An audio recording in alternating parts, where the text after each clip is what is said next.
Welcome to The Source, where we combine the headlines with in-depth conversations with the newsmakers themselves. Today on the program, senators dig deeper on the so-called Pastillas bribery scheme. So gulat na po Gusto ko po i-expose talaga itong nangyayari sa immigration.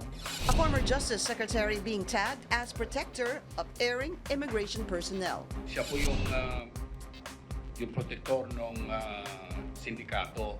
The alleged irregularities on the visa upon arrival policy. The clientele are mostly Chinese, and that parallels with yung proportions sa POGO industry mismo. And the rise of Chinese-POGO related crimes. Former Justice Secretary Vitaliano Aguirre joins us live.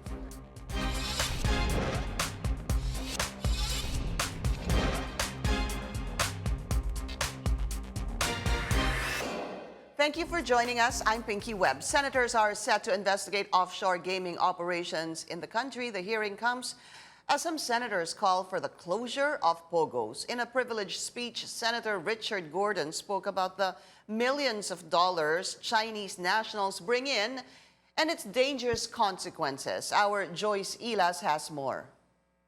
Senators tackle what they call are the ill effects of having Philippine online gaming operations here in the country. In a speech on Tuesday, Senator Richard Gordon calls it a creeping invasion. Gordon raises the alarm on the entry of hundreds of thousands of Chinese nationals in the country who may have come here to work in POGOs. He shows a long list of Chinese nationals who entered the country and brought in about $447 million in the country. Gordon believes this money can be laundered or cleansed in casinos or in real estate.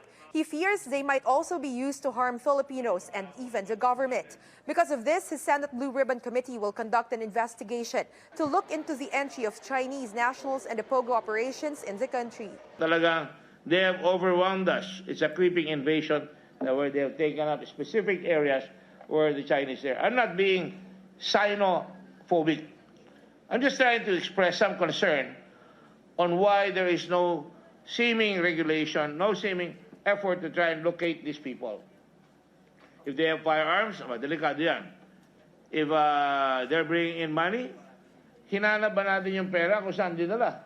Earlier, the Senate Labor Committee also investigated the illegal POGO operations and the thousands of illegal POGO workers in the country. Committee Chairman Senator Joel Villanueva says the BIR reported that Philippines is losing about 50 billion pesos in taxes due to illegal POGO operations.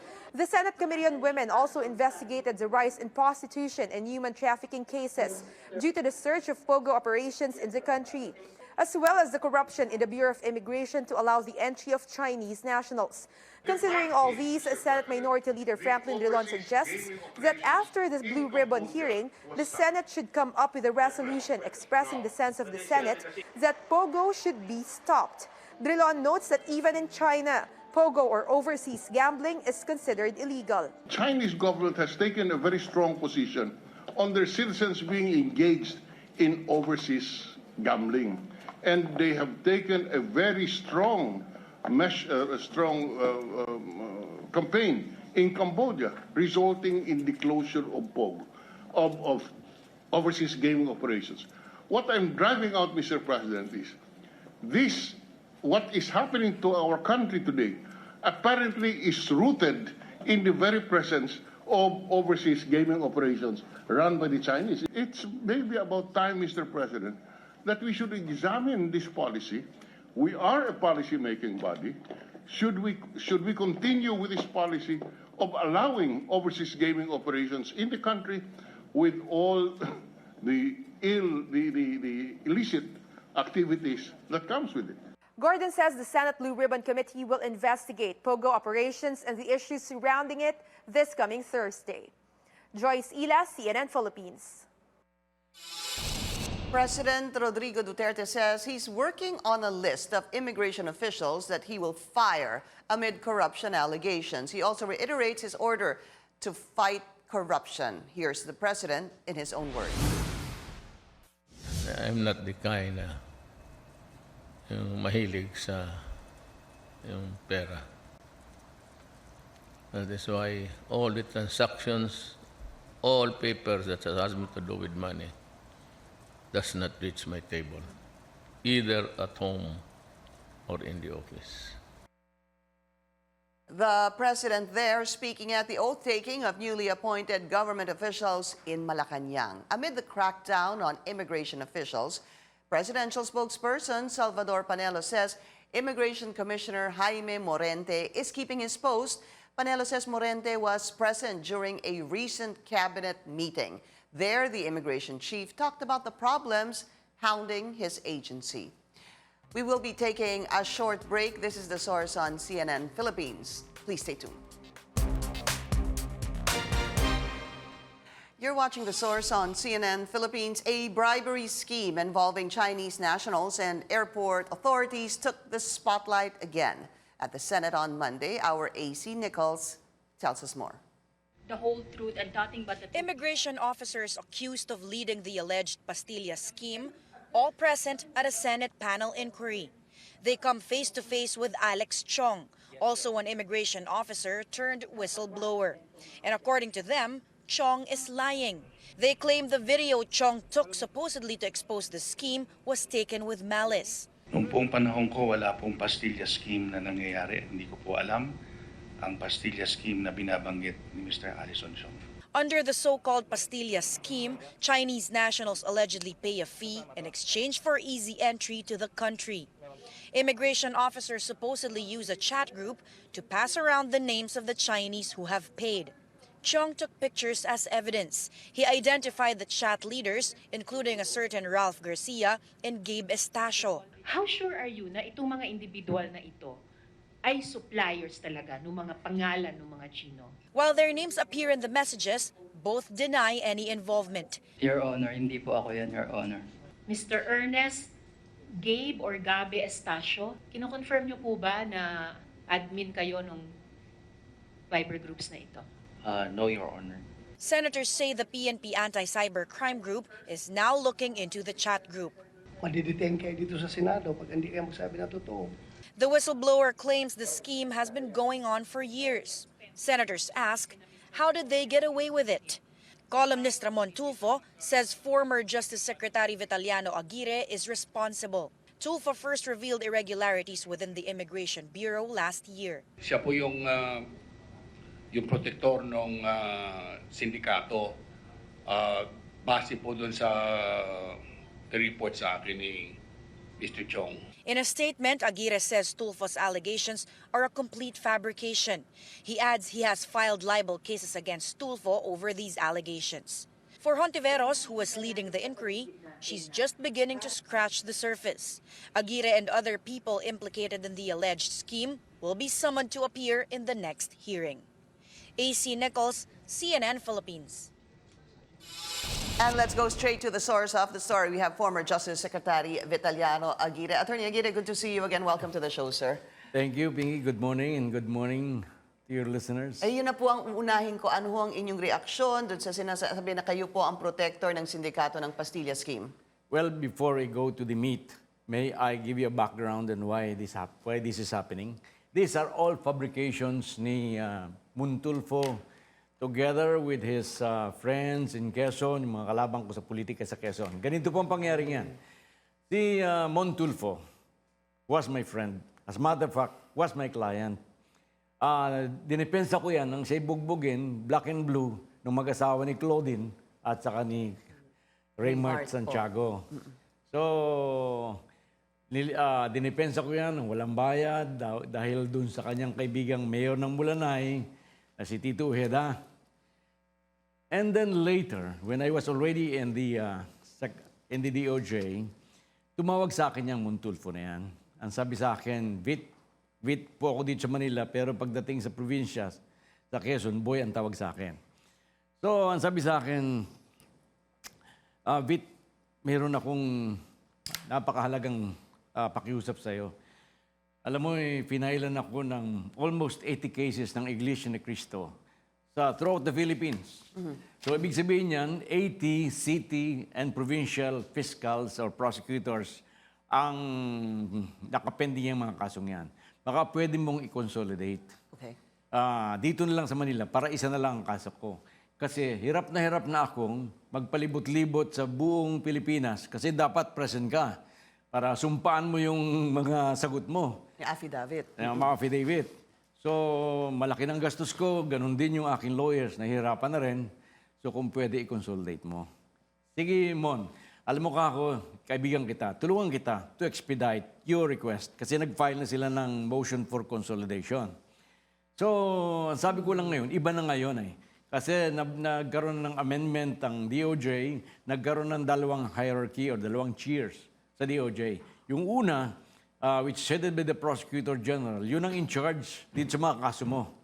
Kami, ang Office of the Secretary, are just o appellate ang jurisdiction namin.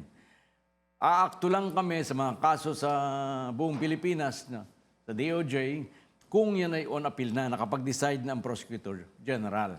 Pero hindi bale, tulungan kitang ma-expedite lamang. So, ganun nga ginawa ko. Kinausap ko ang sa PG at Prosecutor General. nagkaroon kami ng parang endorsement na mag-comment siya doon sa merit ng motion for consolidation of Tulfo. Sorry sir ha, kasi medyo wala ho tayo, we don't have that much time. So in effect, ano ho ang sinasabi niyong hiningi ng kolumnista na si Mon Tulfo? Na i-consolidate and nung hindi ko ma-consolidate, gusto niya brasuhin ko yung PG. So ang sabi niya sa akin, nung nainip na, akala mo yung mga Tulfo, akala mo entitled dyan eh. Pag nag-request sila, dapat ibigay mo. Pero, ang sabi, tumawag siya, Vit, I know that you could help me if you want to. But ayaw mong, I was not born yesterday, ayaw mo kong tulungan because you are carrying the favors of the Iglesia ni Cristo because you want to run for senator. Okay. Iba ang dating sa pag gano'n mo ko, ibang personalidad ko, lalo kitang hindi tutulungan. Hindi ko siya tutulungan at yun, after 2 or 3 weeks, The expose. katakot-takot ng mga column niya sa Philippine Daily Inquirer, nung siya sipain sa Philippine Daily Inquirer, tuloy-tuloy sa Manila Times. Pero puro publication, fabrication siya. So you're saying it's a fabrication. Hindi, ang sinasabi niyo po, hindi kayo protektor ng sindikato ng Pastillas scheme. You must remember that ngayon, 2 taon na akong wala sa DOJ. Yeah. Bakit ako pa rin ang babagsakan? Alam mo, insulto yan doon sa mga... Good point, sir. Good point because that's my jump-off point now. Ang sinasabi pa po niya, when we look at some of the pictures, there are 2 people, sir. Si Macarinas at yung pong security guard, si Fidel Mendoza. So Marinas, I think, is the name. And Fidel Mendoza, there's a chopper. Doon muna tayo mag-umpisa. Fidel Mendoza, Red Marinas in a chopper. Every month, according to Mon Tulfo, ay pumupunta po yan sa Mulanay, sa Quezon, buwan-buwan, para daw magdala ng kickback para sa inyo. Hindi lang buwan, 2 beses ang buwan, sabi niya. So, alam mo, it is stupid allegation. Kasi pag ikinagsisinungaling, magiging stupido ang dating mo eh. Unang-una, kung totoong ako'y kasama sa payola, bakit ipapadala ko ang pera sa Mulanay? 2 helicopter pa. Samantalang doon, pag dumating kasi sa maliit na bayan, katulad ng bayan ko sa Mulanay, lahat ng tao sasalubong sa helicopter yan. At so you will attract attention. Bukod doon, yung mga kalabang ko sa politika, yung mayor ng Mulanay, kalabang ko, kaya yun ang supplier ng misinformation ni Tulfo, yung mga kalabang ko sa politika. Ngayon, hindi ba kung mayroon akong tinatago, dapat dito na lang tayo sa Manila magbigayan. Ba't dadaling ko pa sa Mulanay yan? Magkakagastos ko pa ng helicopter. Magkano? Ako, walang helicopter na pag-aari. Mahirap lang ako. At kung sumabog pa yung helicopter na yan, pati yung pera ko di sumabog din. Kanina, napakinig ko si Senator Hontiveros. Kasi ang sabi ni Red Marinas sa Senate hearing, na makita niya yung helicopter na yan, hindi ko rin matandaan kung hindi ako kasama niyan eh. Hindi ako kasama niyan. Ang kanina, doon sa hearing, ang sabi ni Marinas, yan po ay kami namiyesta sa Narciso, Quezon, hindi sa Mulanay. Ngayon, kanina, ang gustong i-justify ni Senator Hontiveros, ewan ko kung bakit siya nagte-testify ng gano'n, na alam mo naman ang San Narciso, katabi lang ng Mulanay. Kaya pwedeng sa San Narciso sila pumunta. Pero kinakarga na lang daw sa motorsiklo, papuntang Mulanay yung pera ko. sampung suputatan ng pera. Akala But just to be clear about this, Attorney Aguirre, you are saying na walang helicopter, yung helicopter na yon, sinasabi niyo po na pumupunta sa Mulanay, Quezon. Correct, yung sir? helicopter na yan, hindi ko makuha yan eh. Siya ang di-identify yan, pinresenta yan, Senado. Hindi raw sa mula na yan pumunta, kundi sa San Francisco Alright. pumunta. Okay, Hindi sila. Ngayon, please, ito lang point ko. Okay. During the whole Senate hearing the other day, wala kahit isang pangalan ko minention yung sinasabing whistleblower. Si Alex Chong. Si Alex Chong. Ang nagme-mention lang ng pangalan ko ay si Tulfo at si Senator Hontiveros. Ang sabi ni Tulfo, ang sabi sa akin ni Alex Chong ay ako raw ang protector. Secretary ang protector ng... Nandun si Alex Chong. He was asked. Tinanong siya. Yun nga ang sabi ko, bakit sinabi mong... Kasi nagkaharap kami ni Tulfo kahapon eh. Bakit sinabi mong si Alex Chong ang nagsabi na ako ang protector? Bakit hindi mo siya tinanong? Hindi ba totoo yan, Mr. Chong? Dapat pati, kahit isa sa mga senador, nagtanong sa kay Alex Kay Chong. Alex Chong. That's sinabi, the point you're trying to raise. style nila eh. O ano masasabi mo, Alex Chong, doon sa sinabi ni Tulfo na ikaw daw nagbigay? Hindi nila tinanong yan. Okay. Kaya ang sabi nung isa, ang sabi ni Tulfo, nalimutan daw itanong. Ang ibig mong sabihin, nalimutan din pati ni Alex Chong. Ang ibig mo sabihin yung ganyan ka-importanteng detalya na si Secretary Aguirre pinagbibintangan ninyo na siya ang may head ng Pastillas syndicate ay siya ang Pastillas one. scheme. Okay. Malilimutan I'm gonna have yung to cut detalya. you, sir, because ang kailangan natin pag-usapan next is Red Marinas at yung kanyang ama, dahil meron din po kayong picture nito. This is the picture na kasama po kayo si Maynardo Marinas, father and son, and supposed to be, allegedly, Mark Red Marinas ang nag-take over nitong Pastillas scheme. You'll answer that, sir, after the break. This is The Source on CNN Philippines. Please stay tuned.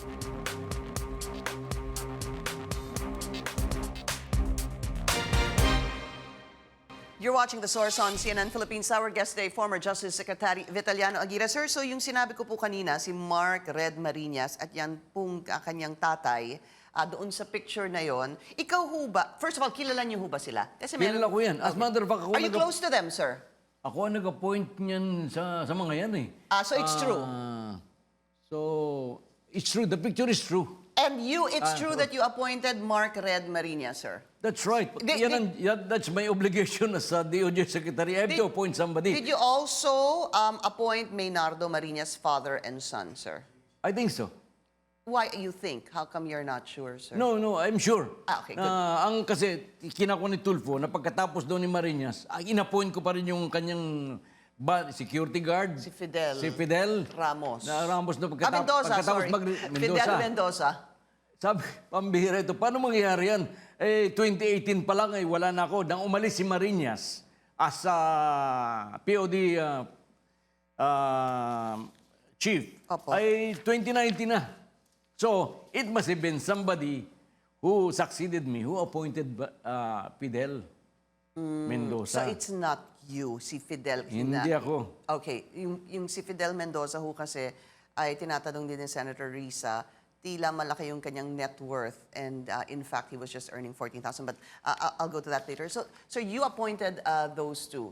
Okay. Why would you appoint a father and son tandem? I asked that because that was also brought up during the hearing. Bakit ho, father and son? No, matagal na yan sila sa DOJ and hindi naman masamang mag-appoint ng father and son. As a matter of fact, pagkatapos mong appointment, ma-appoint yan, I have done my duty. Ang mag-supervise niyan ay ang Bureau of Immigration. Opo. And under the supervision pa yan ng DOJ. How close are you to the father and son? I know them as a friend. They are my friend. As a matter of fact, they are friends of my son. I see. Okay. So, hindi niyo po itinatanggi yan. Have you heard of the Pastillas scheme when you were DOJ Secretary? Ganito yan, ano? Yung Pastillas scheme, nangyari yan because of the visa upon arrival. Visa upon arrival, ang nag-drop niyan ay yung kapatid ni Tulfo, si Secretary Juan Duterte. At hindi yan tinanggi ni Juan, ina-admit daw niya yan, sabi ni Tulfo kahapon. Opo. Walang ginawa yan si Juan Dateo, kundi i-follow up yan during our cabinet meeting at dinidiscuss naman namin yan sa ibang cabinet members. At meritorious naman ang kanyang kwan. Gusto lang daw niya na maganda ang performance, gumanda ang performance niya sa DOT. Gawa ng maraming darating mga tourists. At to be fair to her, hindi lang naman DOT, pati PRA, Philippine Retirement Authority, nag-request dyan. They wanted it to be done. And many countries have this visa upon arrival. Right. Kaya, per se, hindi masama yan. It was only in the implementation na sumama yan. Ngayon, when was it issued? It was issued in the late 2017. Opo. And I This resigned one. April 5, 2018. So, in other words, during my incumbency, mga 4 o 5 buwan lang na pinatutupad yung visa upon arrival. Ito yun. So, Let's during show the time na nandun pa ako, wala pa yung mga pastillas. We never heard yung mga pastillas na yan. So it was signed, according to Attorney Aguirre, the date was August 15, 2017. This is the visa upon arrival, no? Okay, if that is so, then it's This is the one, sir. Signed by yourself. So August 15, when were you out, sir? April. September, October, November, December, Jan, Feb, March. Okay, about 8 months, 7 to 8 months, sir. No? Okay. So What is August, October? sabi niyo po walang pastilla scheme. Wala. Let me ask this first. Ang sabi po nila, nagkaroon daw po nito because meron daw mga VIP parang escort po yung mga malalaking gamblers dito sa Pilipinas. At dahil daw tinanggal daw po yung overtime ng mga BI officials, nabuo itong pastilla scheme. Attorney Aguirre, please respond. Hindi ko alam yun. Actually, kita mo, if it's 8 months, ibig sabihin, for 1 year in 4 months, nangyayari yan, nawalan na ako sa DOJ. After you left, okay. Sumabog lang yan, di ba? Ito na lang buwang ito. As a matter of fact, about 3 or 4 months ago, merong move na alisin yung visa upon arrival by merong nagmo-motion sila sa Malacanang and to the DOJ. Hindi nalis na Malacanang and DOJ, meaning to say may merit yan. Ang problema lang is the implementation. But why is it na yan akong pagbibintangan when I was already out for 2 years? Well, Because of the personal vendetta ni Tulfo. ikaw po ang pinagbibintangan. Ako ang head na. Anong ginagawa? Anong power ko? Ibig sabihin, I could even overpower the President Secretary of Justice. Secretary Menardo Guevara. Apo. Okay, the thing is, this came about allegedly because it happened at a time when you were DOJ Secretary. That's what they're saying, sir. At kayo po ang nag-appoint dun sa father and son na allegedly ang naging pasimuno nitong Pastilla scheme. We have run out of time, but what we're going to do is we're going to continue this discussion on Facebook. So we'd like to thank our viewers on television right now, former Justice Secretary Vitaliano Aguirre. Maraming salamat po sa inyo. Again, as we mentioned, we will continue this conversation on our Facebook page. Thank you for joining us here on The Source. I'm Pinky Webb. You're watching CNN Philippines.